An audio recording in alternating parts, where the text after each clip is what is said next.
또 이런 새벽 주님의 음성을 사모하며 나오신 여러분, 주님의 이름으로 축복하고 환영합니다.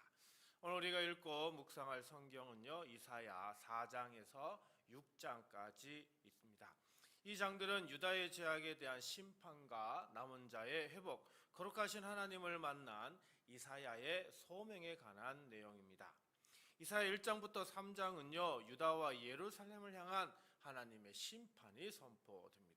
당시 유다는 아수르 제국의 위협 아래 정치적으로 불안정했던 시대적 배경과 맞물려 있는데요, 그 중에 3장 16절부터 4장 1절까지는요, 예루살렘이 자랑하던 화려함과 번영이 심판으로 완전히 무너지는 장면을 아주 생생하게 그리고 있습니다.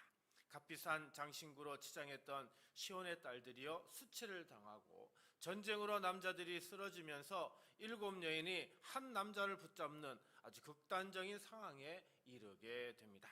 사람들이 의지하고 자랑하던 것들이 하나님의 심판 앞에서 아무 힘도 발휘하지 못하는 순간입니다.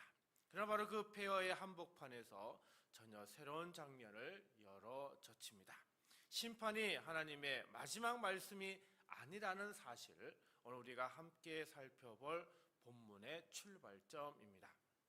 먼저 2절입니다. 그날의 여호와의 싹이 아름답고 영화로울 것이요 그 땅의 소사는 이스라엘의 편안한 자를 위하여 영화롭고 아름다울 것이며. 자, 그날에 하나님께서 죄를 심판하시고 그 심판을 통과한 백성에게 새로운 구원을 베푸시는 때를 가리킵니다. 그리고 여기 싹이라고 하는 단어는 하나님께서 시작하시는 새로운 생명과 회복을 가리키는 겁니다. 우리의 삶에도 이런 순간이 있습니다. 관계가 무너지고 건강이 흔들리고 열심히 쌓아온 것들이 한순간에 사라지는 것 같은 자리 말이죠.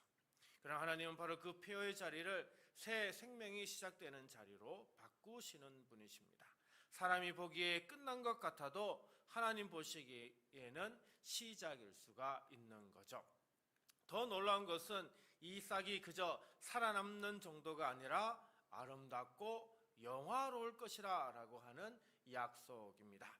하나님의 회복은 무너진 것을 겨우 원래대로 되돌리는 데만 머물지 않고요, 그 자리에서 하나님의 아름다움과 영광을 나타내시는 정도의 회복인 것이죠. 욥기의 욥도 모든 것을 잃고 깊은 고난을 통과했지만 하나님께서는 마지막까지 그를 버리지 않으셨습니다. 무너진 자리를 오히려 더 아름다운 자리로 바꾸실 수 있는 분, 그분이 바로 우리 하나님이십니다. 사랑하는 성도 여러분, 오늘 여러분의 삶에 폐허처럼 느껴지는 자리가 있습니까? 그 자리가 바로 하나님의 싹이 돋아나는 자리일 수 있습니다. 그러기에 우리는 낙심하지 말고 우리 눈에 끝처럼 보이는 그곳에서 하나님은 이미 새로운 생명을 준비하고 계심을 믿으시기 바랍니다.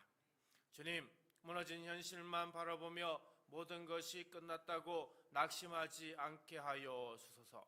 폐허와 같은 자리에서도 새 생명을 일으키시는 주님의 능력을 믿고 작은 믿음과 순종의 싹을 소중히 지키며 소망 가운데 살아가게 하소서. 우리 주님이 여러분 각 사람의 삶 가운데 아름답고 영원한 새 생명을 돋게 하시고 오늘 하루도 그 은혜 안에서 승리하며 살아가시기를 간절히 기도합니다.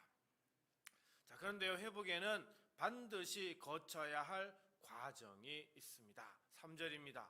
시온에 남아있는 자, 예루살렘에 머물러 있는 자, 곧 예루살렘 안에 생존한 자 중 기록된 모든 사람은 거룩하다 칭함을 얻으리니.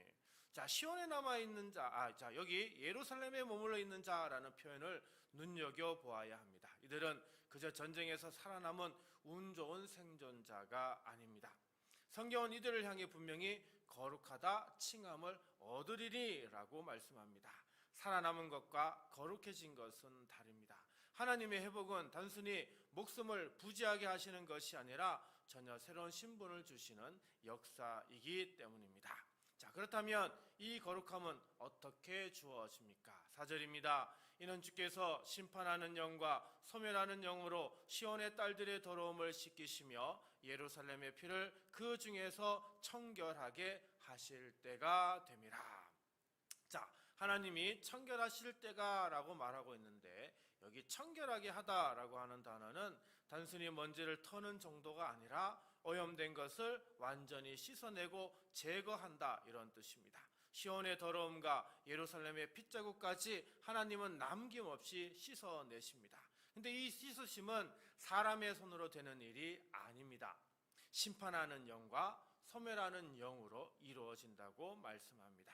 하나님께서는 죄를 공의롭게 판단하시고 자기 백성 가운데 남아있는 악과 더러움을 제거하십니다. 하나님의 회복은 죄와 허물을 그대로 둔 채 겉모습만 다시 세우는 게 아니라 먼저 그 속에 있는 더러움을 철저히 씻어내신 후에 새로운 사람으로 세우시는 것이죠. 하나님은 심판하는 영과 소멸하는 영으로 우리가 손댈 수 없었던 그 깊은 곳까지 씻어내시고 거룩한 자로 세워주십니다. 그러므로 우리는 이 은혜를 붙잡고 이렇게 기도해야 합니다. 주님, 오래도록 지니고 살아온 죄의 흔적을 스스로 지우려 애썼지만 소용이 없었습니다. 주의 능력으로 그 더러움을 완전히 씻어내시고 거룩한 자로 새롭게 세워주시는 은혜를 허락하여 주소서. 오늘도 그 정결케 하시는 은혜가 여러분의 삶 가운데 새롭게 임하여 거룩한 백성으로 살아가는 하루가 되시기를 주님의 이름으로 축복합니다. 이제 회복의 마지막 장면, 하나님이 그 백성과 어떻게 계속 함께 하시는지를 봅니다. 5절과 6절입니다. 여호와께서 거하시는 온 시온산과 모든 지폐에 낮이면 구름과 연기, 밤이면 화염의 빛을 만드시고 그 모든 영광 위에 덮개를 두시며 또 초막이 있어서 낮에는 더위를 피하는 그늘을 지으며 또 풍우를 피하여 숨는 곳이 되리라. 여러분, 이 장면이 낯설지 않으실 겁니다. 광야 길을 걸었던 이스라엘 백성 위에 낮에는 구름 기둥, 밤에는 불기둥으로 함께 하셨던 바로 그 하나님의 임재가 지금 다시 등장하고 있죠. 정결된 백성에게 하나님은 그저 자유만 주시고 떠나시는 것이 아니라 그들의 삶 한복판에 계속 머무르며 함께 하기로 하셨습니다. 여기에 두 개의 단어를 눈여겨보아야 합니다. 먼저 5절에 덮개라고 하는 단어인데, 하나님의 영광이 자기 백성 위를 덮어 보호하는 모습을 보여주고 있고요. 6절에는 초막이라고 하는 단어인데, 광야 생활 중 임시로 지은 거처 혹은 밭을 지키던 농부의 오두막을 가리키는 단어입니다. 화려한 궁전이 아니라 작고 초라해 보이는 처소이지만 바로 그것이 낮에 더위와 폭풍과 비를 피하는 실제적인 피난처가 되는 것이죠. 사랑하는 성도 여러분, 회복은 문제가 사라진 삶을 뜻하지 않습니다. 더위도 폭풍도 여전히 우리의 삶에 찾아옵니다. 그러나 그 가운데서도 하나님이 덮개로 덮으시고요, 초막으로 피하게 하시는 한 우리는 안전한 겁니다. 회복의 완성은 환경이 완벽해지는 게 아니라 어떤 환경 속에서도 하나님의 임재 안에 머무는 것입니다. 그러므로 우리는 하나님이 임재하시는 은혜를 붙잡고 이렇게 기도해야 합니다. 주님, 문제없는 삶이 아니라 주님이 함께 하시는 삶이 참된 회복임을 깨닫게 하여 주소서. 삶의 더위와 폭풍이 찾아올 때마다 주님의 그늘과 피난처 되심을 붙잡고 흔들림 없이 나아가게 하여 주소서. 여러분이 만나는 어떤 더위와 폭풍 속에서도 하나님이 친히 여러분의 덮개와 초막이 되어 주시기를, 그 안전한 임재 안에서 담대히 살아가시기를 주님의 이름으로 간절히 축원합니다. 오늘 말씀을 생각하며 다음 세 가지를 놓고 기도하겠습니다. 주님, 무너진 현실 속에서도 아름답고 영화로운 새 생명을 다시 일으켜 주소서. 주님, 제 힘으로 지울 수 없는 죄와 허물을 심판의 영으로 남김없이 씻어 정결하게 하소서. 주님, 삶의 폭풍 속에서도 주님의 영광의 덮개와 초막 안에 거하며 승리하게 하소서. 이 세 가지 기도 제목으로 우리 함께 기도하고요, 주기도문으로 마치도록 하겠습니다. 기도합니다. 걸어가신 하나님 아버지, 이 새벽 주님의 은혜를 사모하며 나온 우리 성도들을 긍휼히 여겨 주시길 간구합니다. 무너진 것 같은 현실 앞에서도 낙심하지 않게 하시고 폐허와 같은 자리를 새 생명이 돋아나는 자리로 바꾸어 주시는 주님의 능력을 오늘 하루 온전히 붙잡게 하여 주옵소서. 또한 주님, 우리 성도들 각자의 마음속에 스스로의 힘으로는 지울 수 없었던 죄와 허물이 있음을 고백합니다. 겉모습만 다듬어진 신앙이 아니라 심판의 영으로 우리의 깊은 속마음까지 남김없이 씻어 정결하게 하여 주옵소서. 사랑의 하나님, 오늘 하루도 우리 성도들이 지나야 할 삶의 자리에는 크고 작은 폭풍우가 기다리고 있을 줄 압니다.